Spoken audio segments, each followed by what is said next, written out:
Ayan, yan po ang silver gold marble candy. Ayan, yan po.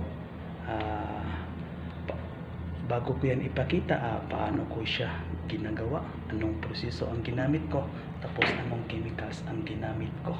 Ayan. Siyempre, mag-i-intro muna tayo. Tara, let's go!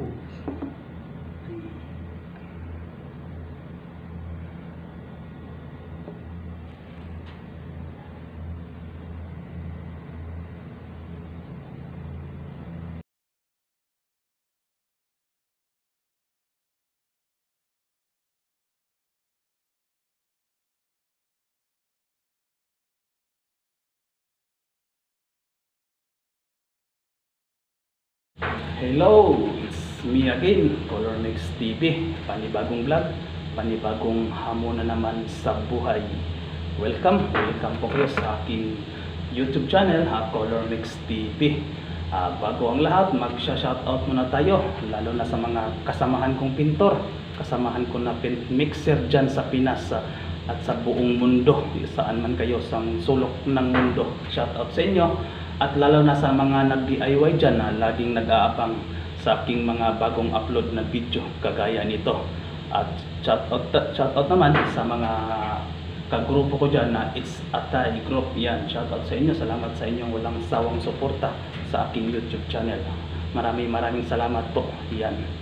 Ngayon, may sample naman tayo dito na marble candy. Yan, standard lang po ito na marble candy. Powder lang po na natural, silver gold po yung description nila.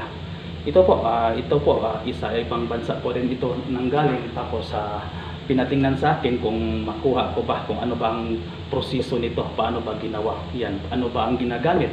Yan, yung silver gold po sa aming kumpanya po ay naka-standard po siya, naka-formulation na po siya, ready to use na po siya yung silver gold na powder. Yan. Ngayon, ito po, siyempre, ordinary lang po siya or standard na pintura na powder. Siyempre, itry ko pa rin yung sa amin na silver gold. Yan. Sana ma-okay, paparehas lang siya. Yan, para hindi na tayo mahirapan na diretso-diretso na lang yung takbo natin. Yan. Tapos nagpadala din sila dito ng kahoy na dito nila ipatira kasi ito yung production nila. Iwan ko kung saan nila ito itira, basta ito ang ipinadala nila ng kahoy. Tayo ready na lang natin itira, dito na lang natin itira, diretsuhan na. Yan, itong kahoy na to. Dito natin itira, naka-biscot na siya na black. Polyurethane paint pa rin ang paggamit nila. Tapos ang gusto nila ipa-high gloss yung resulta. Yan. Tara. Umpisahan na natin para malaman na kung okay ba yung powder namin dito sa ibang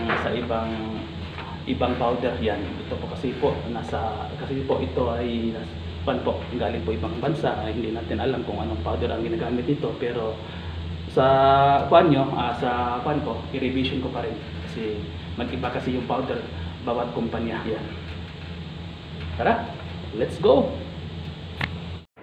Ayan, mag-uumpisa na po tayo. Ayan.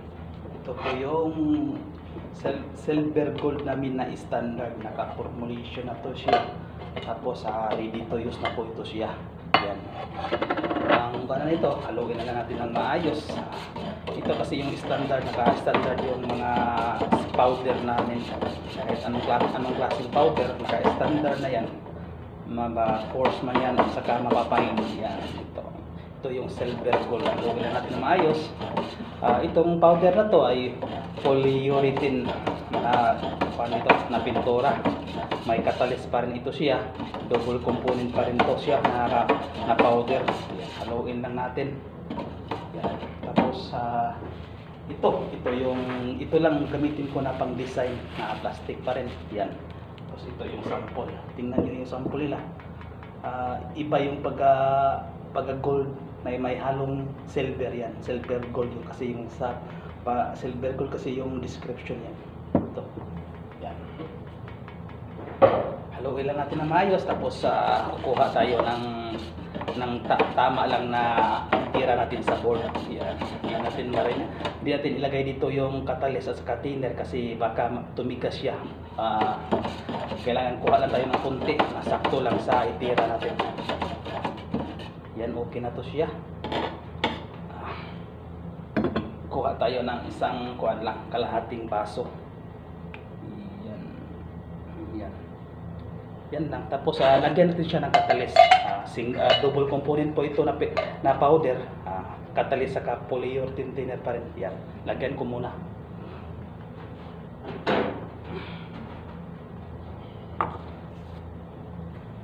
Ayan, nilagyan ko na siya ng catalyst. Yan, catalyst saka polyurethane thinner. Yan, kasi polyurethane kasi yung powder na ginamit natin. Yan, haluin lang natin ng maayos din. Yan, ito na yung kuwan. Tapos ito na yung board. Yan, kuwan natin para yan. Ito yung ipatakbo nila na kahoy sa production nila pag na-approve natin to. Yan, ilipat natin to para makita niyo kung paano. Yan. Umpisa na tayo. Ito lang gagamitin natin. Ganun lang. Depende pa rin kasi itong sample wala naman siyang kuan talaga na anong pagdi-design niya. Wala naman siyang tinitingnan na guide kung paano siya dinidesign na siyempre depende pa rin sa atin sa natin ilagay ang makuha dyan kung makuha natin yung kulay at saka yung design na hindi naman parehas pero kasi wala naman siyang sinusundan na pattern. Nasa sa akin lang kung paano ko siya ilagay yung powder. Yan, ito po yung sample na original. Tapos dito natin ilagay sa board na binigay nila na ito yung para approval. Sana mapa-approve ko.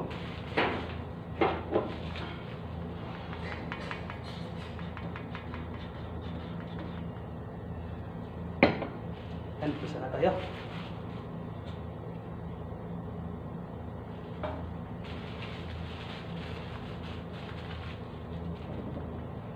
Ito lang muna. Ganon lang. Yan. Ganon lang. Yan.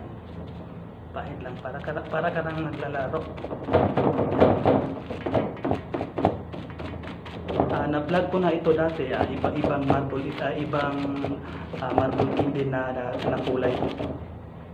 Kasi ito kasi sample kasi nila to galing. Hindi ko alam kung saan galing itong sample na to. Hindi naman ito sa amin.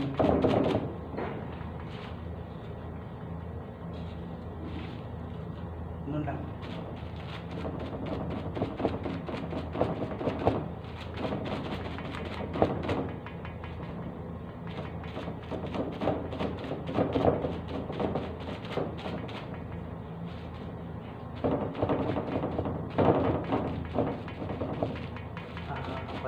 Ayusin natin kasi may design pa naman. Kailangan mapa-approve din to.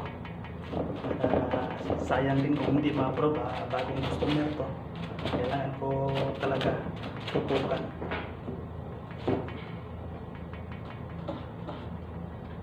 Ayan, update ko lang kayo. Baka humaba pa yung video. Update ko lang kayo pag natapos ko yung proseso. Ganun pa rin.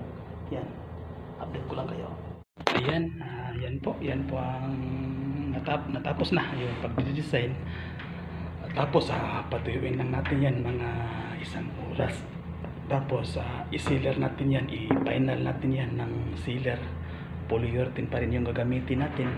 Tapos i-high gloss kasi gusto nila high gloss. Kasi yung sample nila semi-gloss lang, gusto nila ipa-high gloss para unique siya, para siya talagang salamin. Yan, ganda siya. Unique yung kulay niya, iba.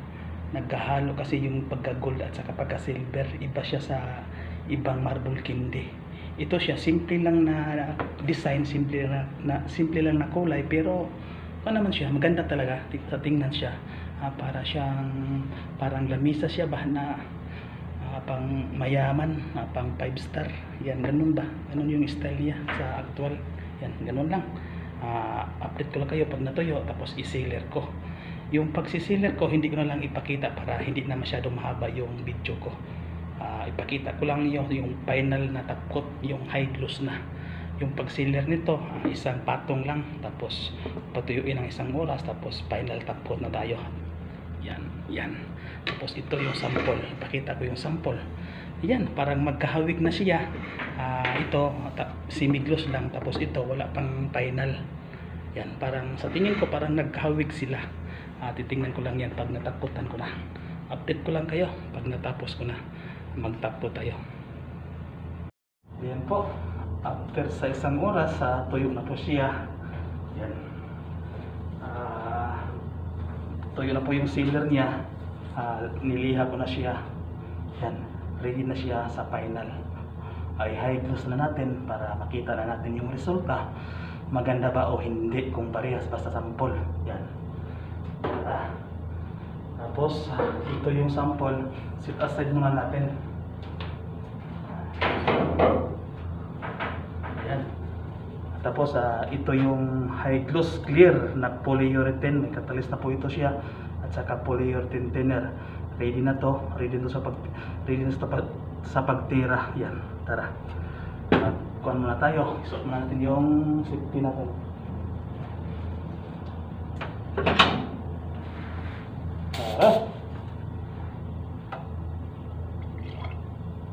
Ayan.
Ayan na po siya. Ayan. Patiwin lang natin mga 1 oras din, tapos tingnan natin yung sample. Ayan, ito naman. Yan na po ang final. Pag natuyo na siya, tingnan natin kung okay ba siya. Update ko lang kayo pag natuyo na. Ayan, tuyo na siya. Ayan, kayo ang husga kung parehas ba o hindi.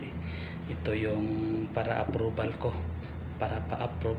Yan ang para sa ayon sa akin. Tapos ito naman yung original sample nila. Yan, kayo ang husga kung parehas ba o hindi. Sa tingin ko, kahawig sila. Kahawig sila sa ginamit ko na standard na silver gold dito sa amin, kasi ito silver gold daw yung description, pero hindi sa amin yung chemicals, sa ibang bansa ito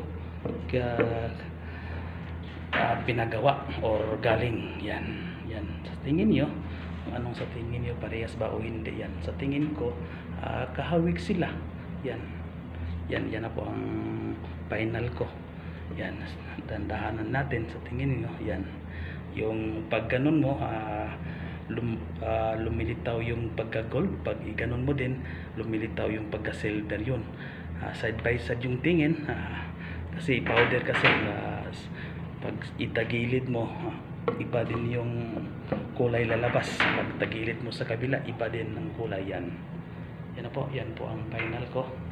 Yan na po ang silver gold, marble candy. Yan na po. Ito po yung for approval. Tapos dun sa dulo yung original sample. Kayo na lang titingin kung para sa inyo ma-approve pa o hindi. Yan.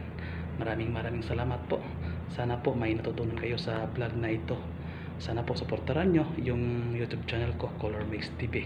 Salamat sa walang sawang suporta din sa mga silent viewers ko dyan at sa mga solidong supporters ko sa aking channel.